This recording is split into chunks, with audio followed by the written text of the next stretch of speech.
Hello Booktube, my name is Elizabeth. Welcome to my channel, Bouquets and Books. When I started my channel in June, I said that I wanted to do some sort of weekly video where I would chit-chat about what I've had just read, what I was reading, was about to read, some sort of Friday Reads video.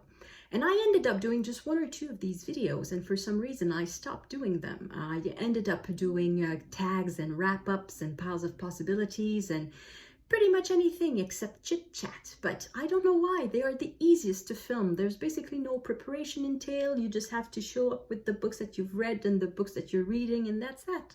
So that's what I'm going to do now. And also, it makes it possible to talk about little things that don't necessarily deserve a full video of their own. For example, I recently reached 200 subscribers. Thank you everyone who subscribed. I'm very touched. I'm very moved. When I started my channel, I cannot say that I had specific expectations, but somewhere in my mind I thought, okay, if 200 people subscribe, it's worth it. You won't be just an idiot talking to your phone. You will be someone talking to other people through the phone, but that's okay. So thank you everyone who subscribed, who comments, who watches the videos, who leaves thumbs up. Even if you don't interact much, thank you very much. I appreciate it a lot. Second thing I want to talk about. A few weeks ago, I made some sort of Mooks and Gripes bucket list tag. Instead of listing 10 books, I listed 10 authors I wanted to read. And I asked you to vote for which one I should start with. And the votes are in. There's only one author who got 0 votes, and that is the romance writer, Georgette Heyer. And I think it's quite funny that the romance writer got no love. I appreciate the irony. Thank you. And the vote was quite spread out, so it was pretty even, but there's one who got one more vote than the second person.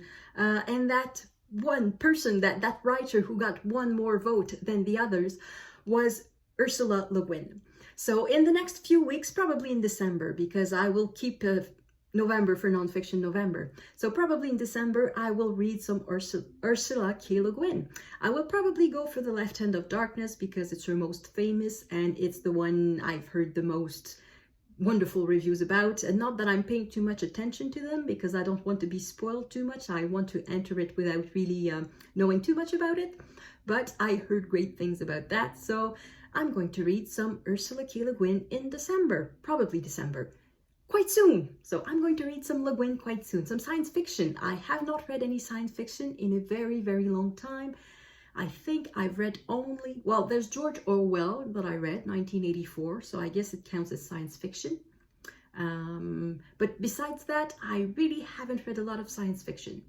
So that's going to be an adventure. Now, to the books that I've read recently. I finished 4 books this week. Some of them were quite short. The first book that I finished this week was this. I read it in French, but the original title is in English. The title is Nothing to Envy, Ordinary Lives in North Korea, and it is written by Barbara Demick. I discovered Barbara Demick through the Booktube Prize. I read her other book, Eat the Buddha, for the second round of the Booktube Prize. It did not make it through to the third round. I was very surprised, and I would say that it was my favorite book this year. Anyway, it made me want to read more by Barbara Demick, so I looked at the library what they had, and they had this, so I decided to read this. So for this book, Demick interviewed some people who had escaped North Korea. The book was originally published in 2010, so it means that she interviewed the people for the few years before that, and these people had escaped before that. So it's mostly life in North Korea during the second part of the 19th century, so under the first 2 dictators from the Kim dynasty. It's flabbergasting. I said I don't read much science fiction, but this one could almost be science fiction if it wasn't real. The brainwashing the people go through. The workers, the parents are expected to work very, very long hours, and after that they're expected to participate in various committees and various common causes and whatever. So it means the kids spend a lot of time in daycare and in school. From the age of about 3 years old, they are taken to daycare where they spend 12 to 14 hours a day, and they are taught patriotic songs such like Nothing to Envy. That is where the title comes from. It's a song where the kids and the adults, because the adults sing it too, that they have nothing to envy. They live in the greatest country in the world because they have their dear leader to lead them everywhere and show them the way. And yes, they are caught in, I want to say the 1960s or even the 1950s, but I don't think anybody in the 1950s and 60s was that brainwashed, because at the time the people could remember what life was before the very harsh Stalinist regime in North Korea. The people who were there in the 1950s and 60s, they remembered what happened before.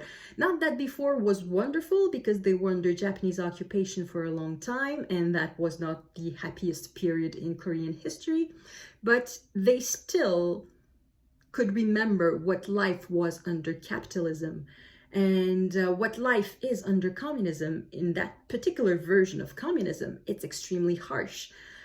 You cannot make any decision on your own. Basically, that is that. Every decision is made for you, from what you can say, what you can wear, the schools you will go to.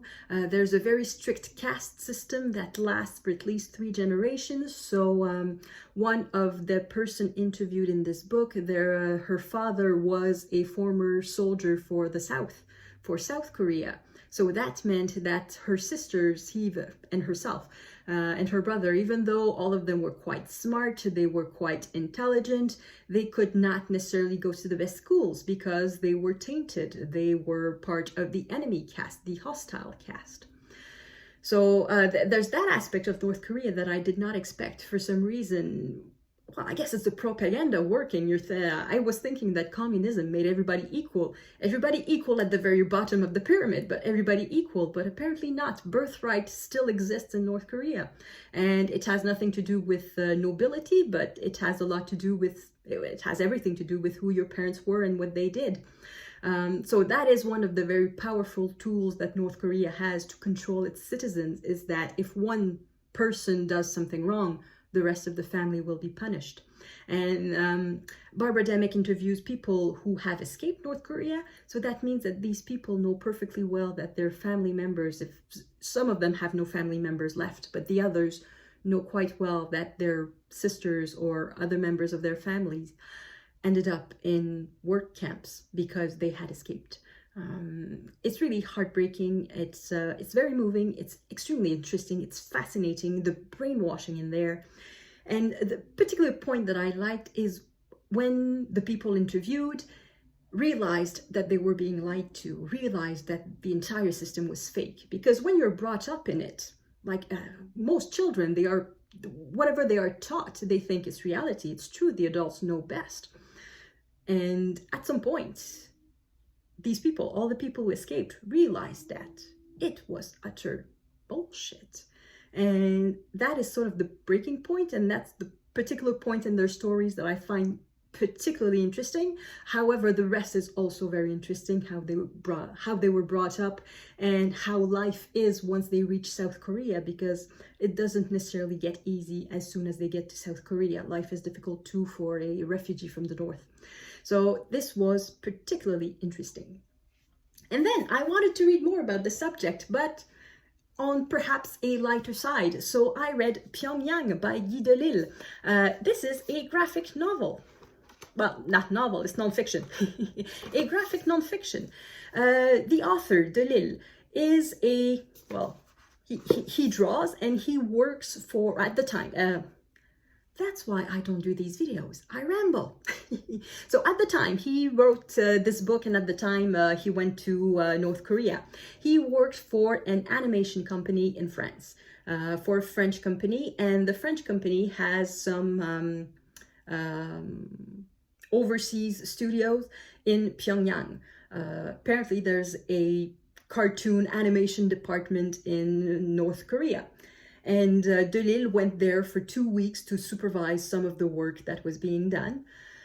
And as a foreigner, he is subject to foreigner rules. And one of the rules is that he cannot talk to any North Korean himself. He must always be accompanied by his guide and his interpreter. And I think he gets it. Most foreigners who go to North Korea know it. If you break these rules, maybe you won't be that much in trouble, but the person you will talk to will be in enormous trouble. So yeah, so you refrain yourself, you refrain your impulses to try to flee your guide, and you just obey the rules and you go through the motions and you do what you're expected to do as a foreigner. So in Pyongyang, we see somehow the facade, the Potemkin village that the Pyongyang regime wants to show to foreigners. So it's very much the outside view, the view from the outside in, as opposed to the view from the inside out in Nothing to Envy. So this is very interesting too, and it reads very, very well because it's a graphic nonfiction. And then after reading about such a happy subject, I kept on with the happy subject, and I read about First Nations in Canada. I read 21 Things You May Not Know About the Indian Act by Bob Joseph. This started as a workshop. Bob Joseph was invited to talk about the Indian Act, and he would talk about various things that white people did not know about the Indian Act. So it's a workshop that he gave, and there was a demand for a book, so he turned it into a book. It's quite short. I think it's under 200 pages, so it's really just an overview of the Indian Act, but it's quite an overview. I thought I knew about the Indian Act. I don't. So this is not necessarily about the Indian Act as it is today. It's about the history of it. It was first enacted in 1876, and it underwent a lot of modifications, amendments, revisions, whatever you want to call them. And the act that we have today is quite different from the one in 1876, yet in essence, it remains the same. The Indian Act does not apply to Inuit people. It does not apply to Métis people. It applies to Indians. That is generally, we call them First Nation in Canada. In the United States, it's sometimes a Native people or American. I don't want to say Indigenous because Indigenous would include Inuit and Métis people. So I'm going to say Indian because that is the word in the book and in the Act, unfortunately. So the Act, it was really created in a spirit of isolation, of destruction of the First Nation, of the Indian people in Canada. Maybe it's easy to have some sort of naive view of thinking, oh, well, in the 19th century, Victorians were very much enthralled with Darwinism and the notions of progress, and they wanted to bring the Native people into the 19th and 20th century. That is not true. What the aim was to set the Indians apart and to eventually destroy their identity, destroy their structures, destroy any sense of community. Even though the book is quite short and it's just an overview, it's very eye-opening. For example, of course, the Indian Act created reserves. I knew that, but what it meant to live on a reserve, it's hard to grasp for someone who has never, basically, I've never set foot on a reserve. And the status, the inferior status that it creates. Officially, the way for the Indians to move forward was for them to become farmers. So they were supposed to cultivate the land they were given. However, as soon as they had a bit of success, they were hit on the head with some sort of modification to the act to make sure that they would not be able to compete with white settlers. One thing that I did not know about the Indian Act, it created a system of permits for everything. One of them was that the farmers, the Indian farmers, needed a permit to sell their produce. They needed a permit to leave the reserve. At some point, they wanted to buy some machinery because they wanted to be able to cultivate the land they were supposed to cultivate to become regular people. And they were not authorized, of course, to mortgage their land because it did not belong to them. So what happened was that they pooled together their resources and they bought machinery together and helped one another. So they would help one another cultivate their little patch of land. So as soon as the white people, I'm just going to say it that way, learned of that, they created an amendment so that the Indians and anybody, white or Indian or any color, was forbidden to lend money to an Indian for them to buy a machinery. And it was forbidden for anybody, Indian or non-Indian, to lend money to, or to give money or lend money or gather money for an Indian to pay for legal representation. And it's little acts like that, little modifications, as soon as they would somehow manage to get their head out of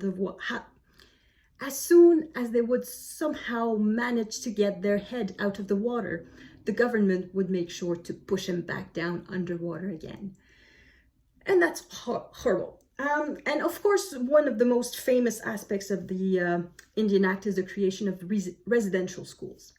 And they were created a long time ago, 1876, and they have been horrible for a long time. Now, I'm going to read you a teeny tiny paragraph, a quote from a letter that was sent by the Deputy Superintendent General of Indian Affairs to the British Columbian Indian Agent General, so from federal government to provincial government, in 1910, so 110 years ago. It is readily acknowledged that Indian children lose their natural resistance to illness by habituating so closely in the residential schools, and that they die at a much higher rate than in their villages. But this alone does not justify a change in the policy of this department, which is geared towards a final solution of our Indian problem. So you change Indian for Jewish, and we have Hitler in the 1940s, the final solution of the Jewish problems. And this is the final solution of the Indian problem in Canada in 1910. 1910. Yeah, I don't know if final solution had that connotation at the time. Probably not, because now when we think final solution, we think Auschwitz and Srebrenica and all the concentration camps. But the meaning was the same. Final solution meant we want to be rid of these people. And yeah, it's blood boiling, even though it's just an overview. So after the overview, I wanted to have something a bit more in depth, something a bit more precise. So I read electronically a memoir of a woman who survived the residential schools. It is They Called Me Number One by Bev Sellars. Sellars is a survivor of the residential schools, and she managed to do quite well for herself. However, it was not a straight line. And she decided to tell her story. In the residential schools, there were some horrible, horrible cases, and there were some ordinary cases. Bev Sellars was an ordinary case. It meant that nothing went wrong in her case. The system worked as it was supposed to work. Worked as designed. It is, nevertheless, such a horrible system. Worked as designed meant that from the age of 5 years old to 12 years old, she spent a grand total of 11 months with her family. Everything else, all the time, was in an institution. When she was 5 years old, she got sick, so she was sent to a hospital, and she stayed there for over a year. And then she came back, and as soon as she came back, she was of age to go to the residential school, so she went to the residential school. And the only reason that she stayed there for only until 1967 is that the law changed. The Indian Act changed in 1967, and it was not mandatory anymore for the children to go to the residential schools. And when I say mandatory, I mean mandatory. There would be roundups by the RCMP, the Royal Canadian Mounted Police, to bring the children to the school. And if the parents did not bring the children to the school, they would go to jail. The parents would go to jail. So mandatory in the worst horrible sense of it. And as soon as she got to school, she was given a number, like in the concentration camps. It was number one. She was number one in her case. And that is all that she was called by the teachers. And now, to be honest, she's very fair in her account of things. She does not exaggerate anything. She acknowledges that there were some good times, but the general system was inhuman. They were treated like cattle. They were not allowed to show any initiative. They were not allowed to show any emotion. She had 2 brothers and a sister at the same school. She was barely ever able to talk to them because boys and girls were strictly separated, each on their side. Both boys and girls were separated according to age groups. So her sister was a bit older than her, so she basically never talked to her. The only time they had a bit of fun was in the winter when they were going to skate, and at the time the kids were mixed together. There was only one skating rink, so boys and girls all together, and she could have fun a little bit with her brothers who would teach her how to skate. So that was quite touching.